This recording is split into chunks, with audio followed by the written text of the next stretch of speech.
Wow, the Aussie Open, what can I say? Next year will be my 11th, and it's been such a great ride. 8 years as a driver, 3 years as a customer experience ambassador. Now, as a driver, I had some great moments. I remember one where probably 5 years ago, I picked up Naomi Osaka from the Grand Hyatt and took her down to Rod Laver Arena for what was the final, and of course she won. And you know, Naomi had had a bit of a bad rap from the media. You know, they thought she was a little aloof. I thought she was charming, and you know, I felt so good about that victory, and you know, that I'd had some minor role in her day by taking her down there, and you know, and I got a buzz out of that as a driver. Another great moment for me was probably 6 or 7 years ago. I picked up Milos Raonic, the Canadian, originally from Montenegro.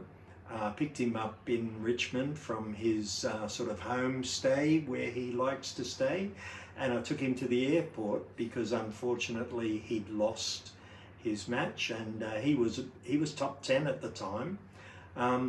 He sat in the front with me all the way to the airport, and he told me his story. And what a story.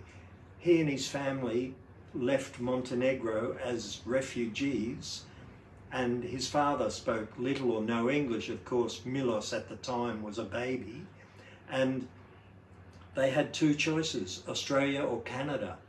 And the forms for Australia, there were about 20, and the forms for Canada were about 4. And that was how they made the decision of which path to take for their future.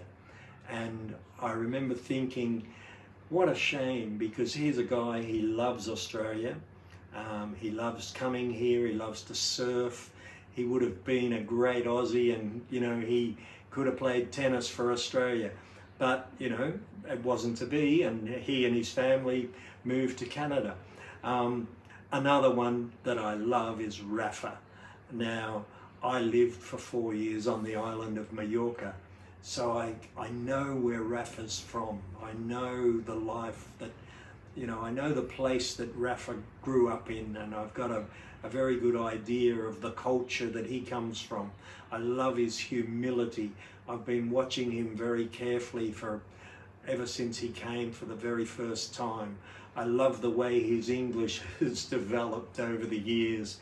And I'm a Spanish speaker myself, so I get a lot of enjoyment from watching him play tennis, watching him move around, and, you know, just barracking for him. Come on, Rafa. You know, I love it. Yeah, so the driving has been great, but customer experience ambassador, I love that too, and I'm going to tell you about it.